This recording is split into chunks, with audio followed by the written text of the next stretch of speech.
ఫీజులకు check. Private పాఠశాలల్లో ఫీజుల నియంత్రణకు ప్రత్యేక చట్టం. బడ్జెట్ సమావేశాల్లో అసెంబ్లీ ముందుకు ఇష్టానుసారంగా ఇక వసూళ్లకు చెల్లు. కసరత్తు చేస్తున్నటువంటి విద్యాశాఖ. ఎన్నిసార్లు చేస్తారు కసరత్తు? 2024 చేశారు, 25లో చేశారు, ఇప్పుడు మళ్ళీ 26లో చేస్తారు. కసరత్తు ఎప్పుడు చేస్తారు తెలుసా ఇల్లు? ఇక ఇదే మార్చి, ఏప్రిల్, మే, జూన్ ఈ 4 నెలలు మాత్రమే.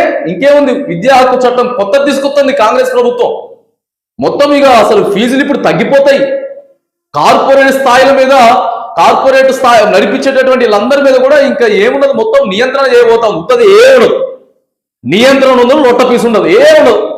ఇక ఇప్పుడు బడ్జెట్ సమావేశాలట బిల్లు తీసుకొస్తాడు 16వ తారీఖు. చూద్దాం ఎంతవరకు తీసుకొస్తారో, ఎంతవరకు నియంత్రణ చేస్తారో. పీడించుకొని తింటా ఉన్నారు ప్రైవేట్ స్కూళ్ళు, ప్రైవేట్ కాలేజీలు, ప్రైవేట్ విద్యా సంస్థలు పీడించుకొని తింటా ఉంటే కొత్త చట్టం తీసుకొస్తారు, విద్యాకు చట్టం. మంత్రినే పెట్టలేదు, మంత్రినే పెట్టకపోయినా సరే ఇలాంటి అని చెప్తారు. చూద్దాం మరి ఈ సంవత్సరం ఏం జరుగుతుందో. ఇప్పటికీ 3 సంవత్సరాల నుంచి ఇదే పాట పాడుతా ఉన్నారు. అయినా కానీ ఎల్కేజీ 1కి, యూకేజీ ఫస్ట్ క్లాసు వేలకు వేల ఫీజులు. ఉత్తదే మొత్తం ఏముండదు. సరే చూద్దాం, ఈసారి ఏదో తీసుకొస్తాం, చట్టం తీసుకొస్తాం, చేస్తాం. ఈ బడ్జెట్ సమావేశాలు అంటారు కదా, మొదటి పేజీలు రాసుకొని వచ్చారు కదా వార్త.